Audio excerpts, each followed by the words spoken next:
He broke her, then he begged for her love. Now, Kim Min-jun has finally claimed his queen, and Asha has chosen her king.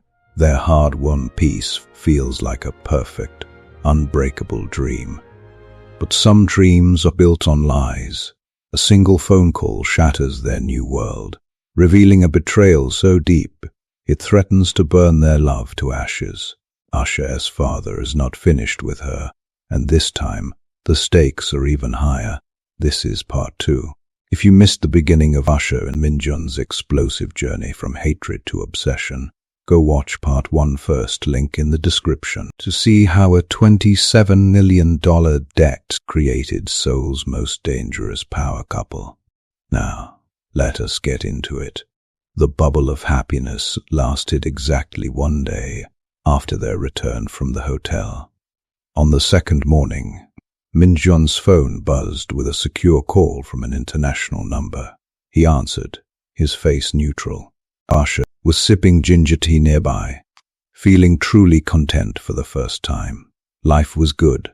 No, scratch that. Life was absolutely fantastic. Min-jun, a smooth, familiar voice came through. Asha Thomas. I trust my daughter as well. She is indeed, Min-jun said, his voice sounding happy, and he winked happily at his wife. Excellent. The reason for my call is simple. The debt of $27 million has been repaid. I have transferred that sum in full to your account as of last night.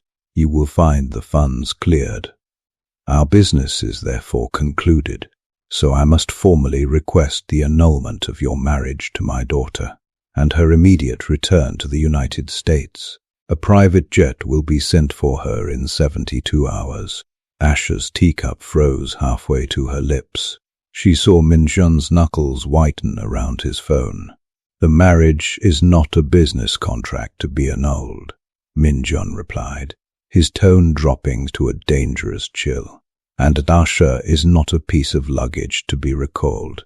She and I are very happy.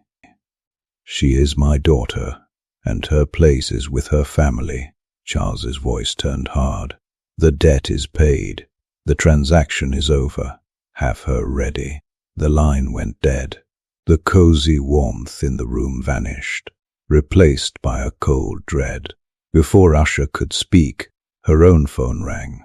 Father, she answered, putting it on speaker. Father, Asha, Min-jun will inform you. The debt is settled. Your stay in Seoul is over. A jet will arrive for you at Gimpo Airport in 72 hours. Be on it. Her heart pounded, but her voice was firm. I have no plans to return, Father. Silence. Then a cold, paternal fury. She knew all too well. This is not a request. It is an order. Your duty to this family is not complete. Be on that jet, Asha, or there will be consequences you do not want to face. He hung up. For a long moment, they just stared at each other. The threat hung in the air. Where? Min-jun finally asked, each word precise. Did he get $27 million in a few months? Asha whispered, the awful truth dawning. Someone must have given it to him. Min-jun was already moving, summoning his best tech analysts. Find it. Trace every cent. I want to know where Asha Thomas got $27 million from. The 72-hour deadline came and went. A sleek private jet landed at Gimpo and sat on the tarmac for 6 hours.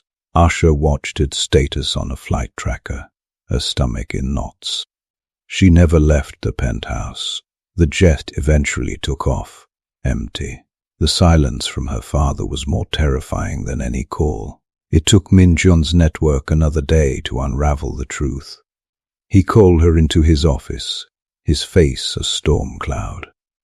Lorenzo, he said, pulling out complex charts on a huge screen, and Sato, the Japanese boss. They gave your father the money. They paid off the debt to me, so Lorenzo could claim the real prize. You, my love. Then they planned to use you to take over my empire. He showed her the evidence, secret transfers of $32 million, and encrypted messages outlining a plan. Lorenzo, obsessed with her, believed she would be more loyal to her father than to a man who bought her. He planned to marry her himself and use her insider knowledge to destroy Min-jun from within. The extra $5 million paid to Charles was just a bonus, a profit for selling his daughter twice. Asha felt the betrayal like a physical sickness. She sank into a chair. He traded me, again, for money and a new partner. Min-jun knelt before her, taking her cold hands. Lorenzo will not have you. Not now. Not ever. His eyes burned with a possessive fire. You are mine. Not because I bought you, but because you chose to stay. And because I love you, Asha, completely, unreservedly. I will burn the world down before I let them take you from me.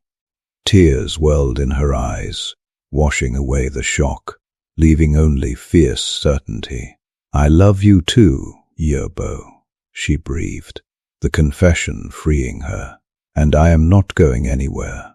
Asha knew things were going to get messy with her ruthless father.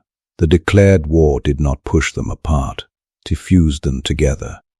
The looming danger made every moment feel stolen, precious, and unbearably intense.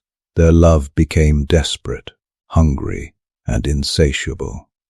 Every day felt like it was going to be their last day alive, together.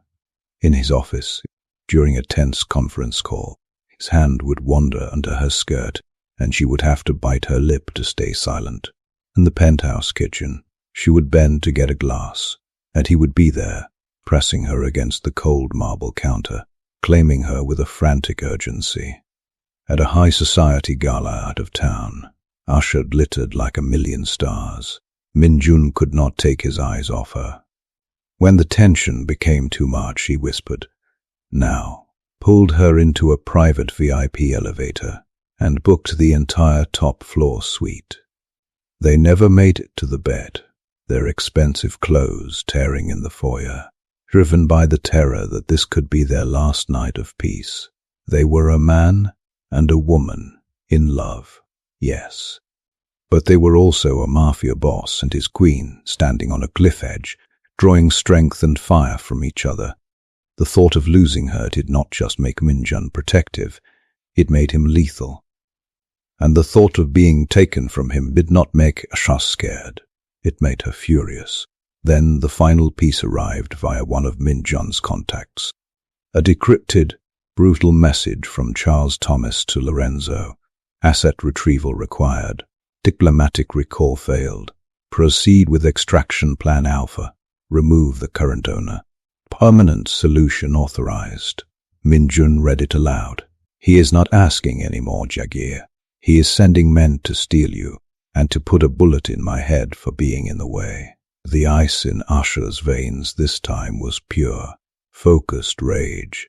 She looked at the man she loved, the man her father wanted to murder.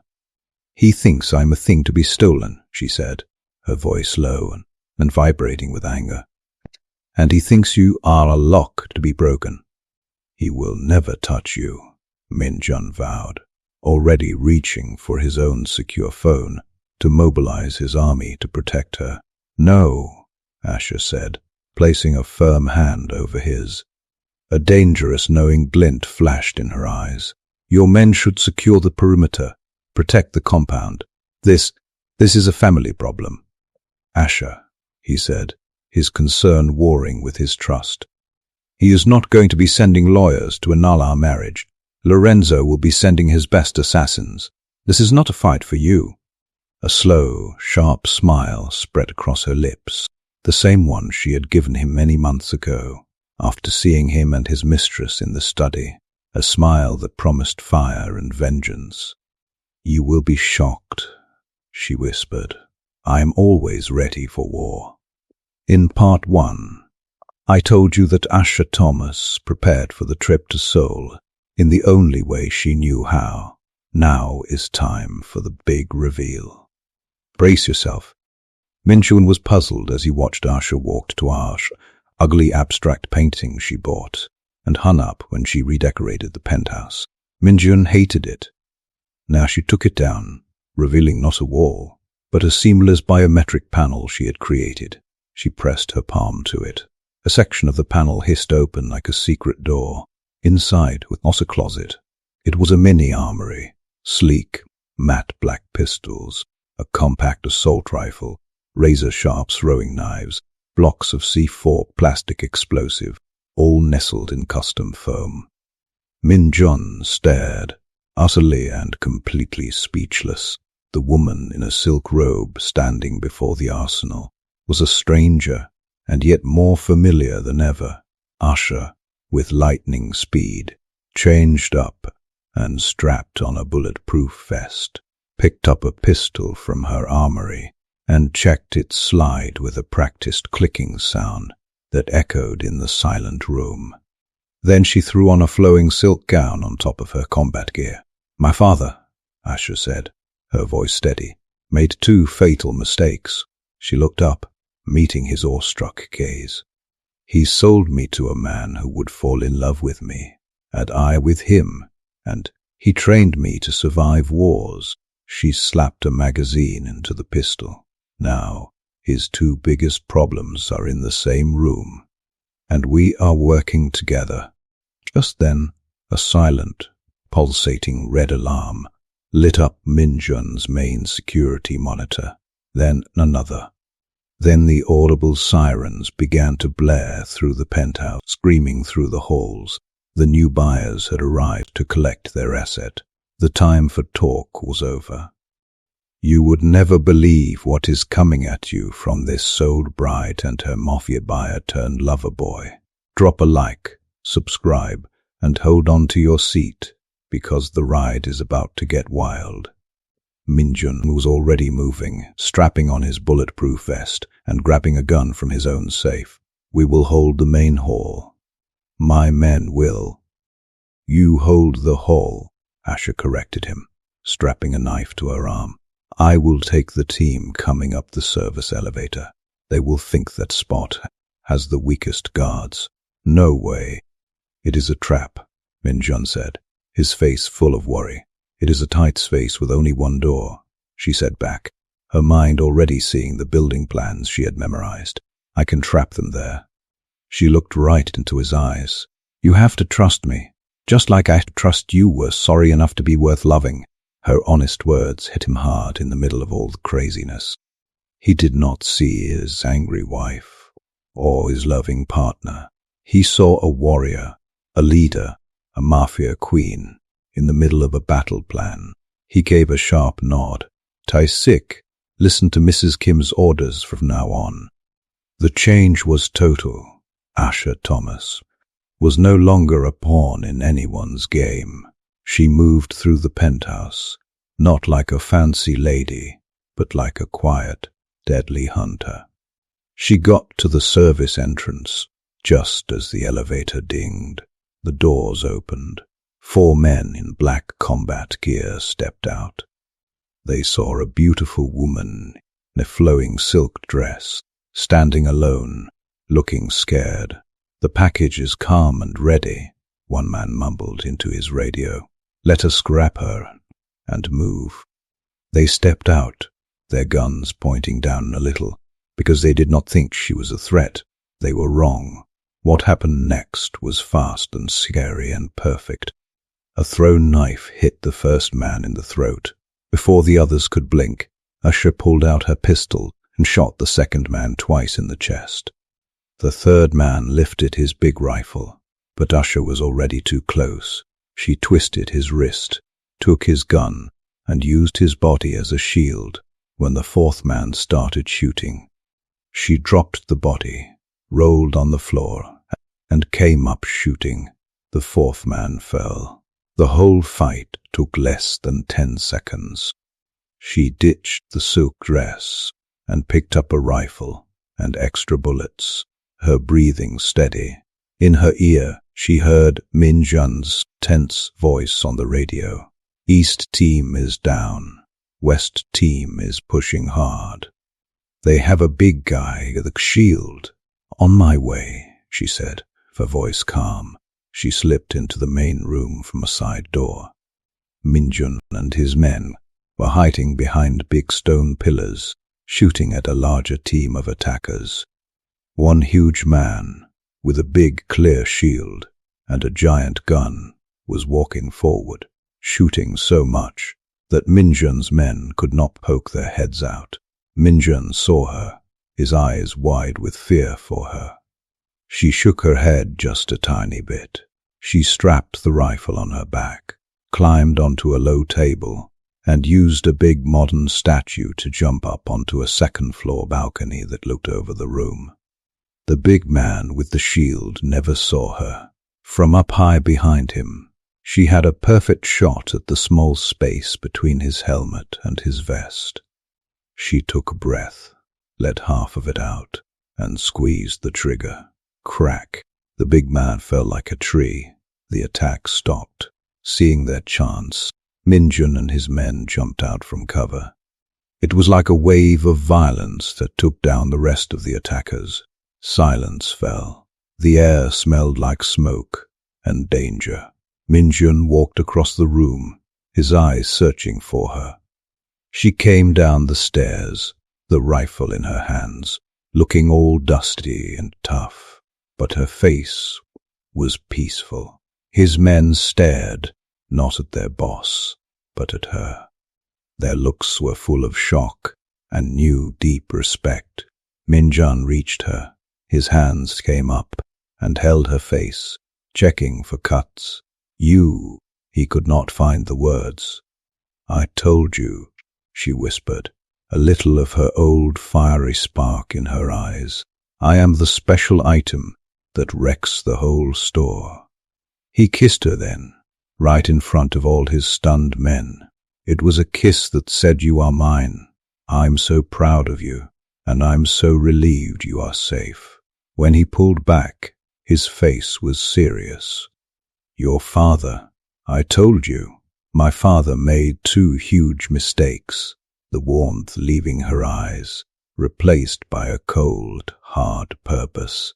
"He sold me to a man I would fall madly in love with, poor him. And he trained me to fight men like him." She looked at the big man on the floor. Min-jun stated emphatically, "We are not waiting for him to try again. Yibo, we are taking the fight to him. To all of them.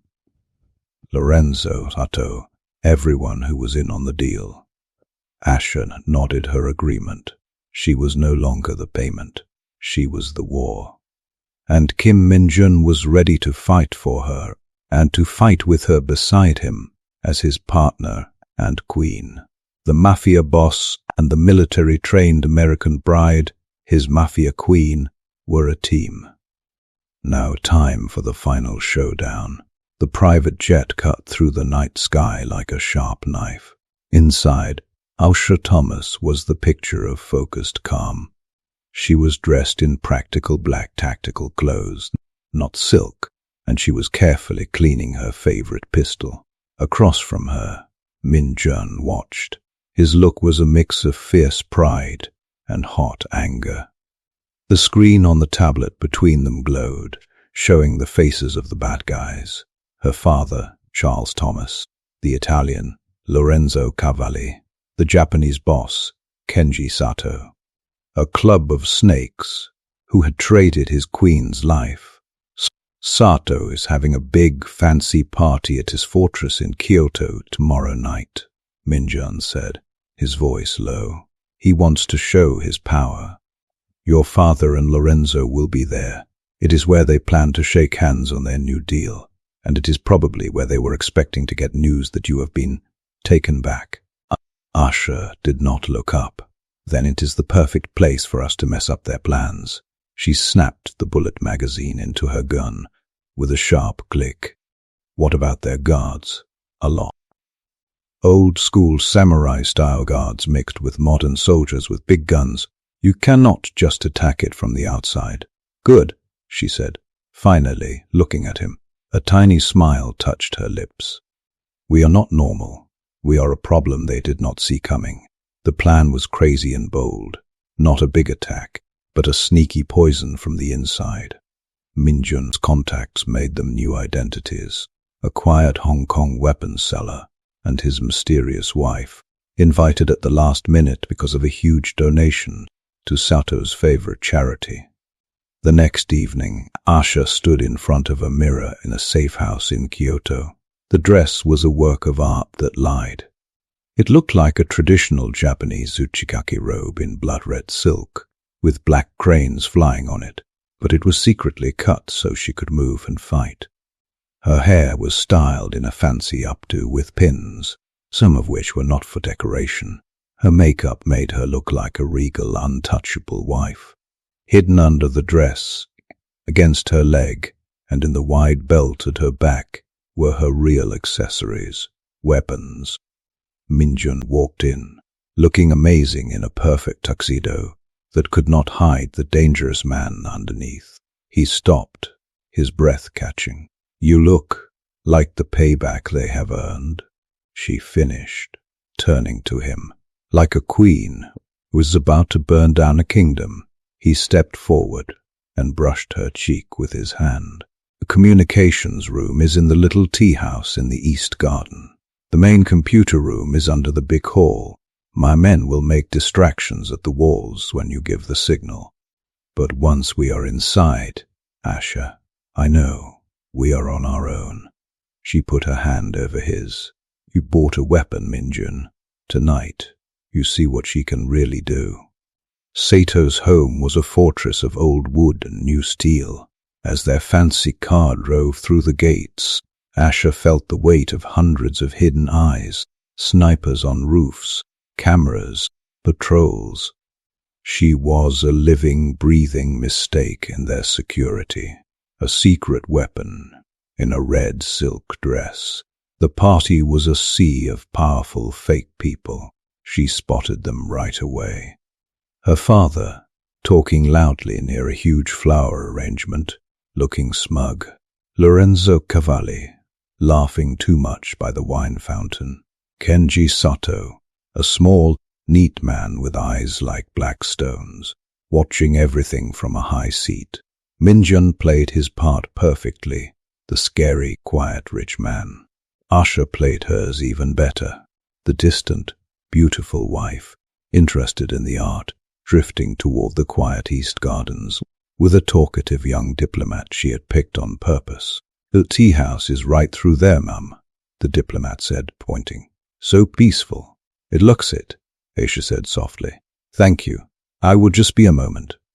Once she was alone, the empty look vanished from her eyes. She moved. A guard stood at the tea house door. He saw a lost, gorgeous woman in a fancy dress. "Can I help you, miss?" he asked in Japanese. "I hope so," she answered in perfect local Japanese, smiling shyly. As he stepped closer, her hand moved like a flash.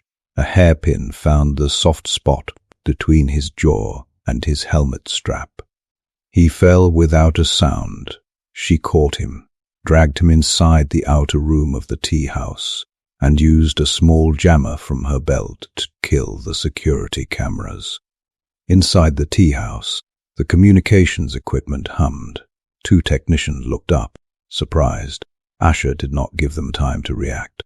The quiet pistol in her hand went thump, thump. She plugged a small drive into the main computer. The virus the Min-jun's hacker made began to eat through the fortress's network. It locked doors, showed fake camera videos, and set off fake alarms at the west wall. Phase 1 was done. She slipped back into the party, finding Min-jun just as the first distant boom echoed. His men at the wall. A wave of worry went through the crowd. Kenji Sato yelled into his phone, his face getting dark as his signals died. "Now," Min-jun whispered. While everyone watched Kenji Sato, they sneaked into a service hallway. A guard turned to face them. Min-jun moved fast, disarming him and snapping his neck before he could yell. Asha took his keycard.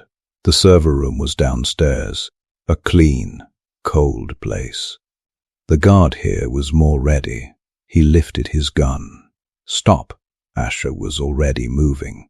The heavy skirts of her dress swirled as she dropped into a slide, kicking his legs out from under him. As he fell, she was on him, the knife from her leg pressed to his throat. "A code to turn off the outside security lock," she demanded, in cold Japanese. He spat at her. Her hand moved. A clean cut. She took the code from the device on his belt. "You feel sorry for him?" Min-jun asked quietly, watching her work. "I am being practical. Your life and mine are at stake," she corrected, typing the code. He nodded in agreement. On the screens they saw the main gates and doors click open. The real attack could begin. A wave of Min-jun's best men now poured into the weakened fortress. Real alarms finally screamed. Time was up. They ran up the stairs 2 at a time, back to the main hall. Chaos had broken out. The fancy party had become a scared, running crowd. And in the center of it, by the big stone fireplace, were the 3 men who made her life hell. Her father, Lorenzo, and Sato, surrounded by their last circle of personal guards. Asha tore off the heavy outer robe of her dress, standing in the sleek black combat suit underneath. She pulled out her pistol. Min-jun did the same, standing by her side. "Asha." Charles Thomas's voice boomed, trying to sound like a caring father. "Stop this. This is crazy." "No, father," she called back, her voice cutting through the noise. "This is what you created." Sato's guards started shooting. Asha and Min-jun split up, moving together like they shared one mind. She used stone columns for cover, firing careful, exact shots. One guard fell, then another. Min-jun was like a shadow, fighting another group, pulling their fire. Asha pushed forward, never stopping. A guard jumped at her with a knife. She caught his wrist, twisted, and used his own speed to throw him into a group of other guards. She shot a guard who was aiming at Min-jun's back, without even slowing down. She broke through the last line of guards. There they were. Lorenzo was reaching for a hidden gun. Asha's shot hit him in the shoulder, spinning him around. He fell, screaming. Sato, the proud old fighter, pulled a long ceremonial katana sword from a stand by the fire. "You shame this house," he yelled. "You shame humanity," Asha replied. He charged. She put her gun away. As the sword swept down, she stepped to the side, grabbed his arm, and drove her elbow into his elbow joint. Crack. The sound was awful.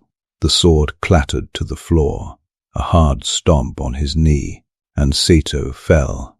Then it was just her and her father. He stood there, no weapon, his face a mask of anger and shock. "I made you. Everything you are, I built." "You built a weapon, father," Asha said sweetly. Stepping so close, he could see the fire in her eyes. "And then you were dumb enough to sell it." She did not shoot him. Instead, she took the small drive that held all the proof of their sinister plans, the deal for her, their secret trades, everything, and pressed it into his hand, closing his fingers around it. "The police will be here soon. The information is already sending itself to every important law agency in the world. You traded me for money and power. Now you have nothing. You will live your life in a cage, knowing the thing you traded is the one who put you there." The sound of sirens wailed in the distance. Min-jun appeared at her side, his men securing the hall. "It is over." Charles Thomas looked from the drive in his hand to his daughter's calm face, and for the first time, real fear showed in his eyes. He was completely, finally, broken. Outside, in the fortress's ruined garden, the sun was starting to rise.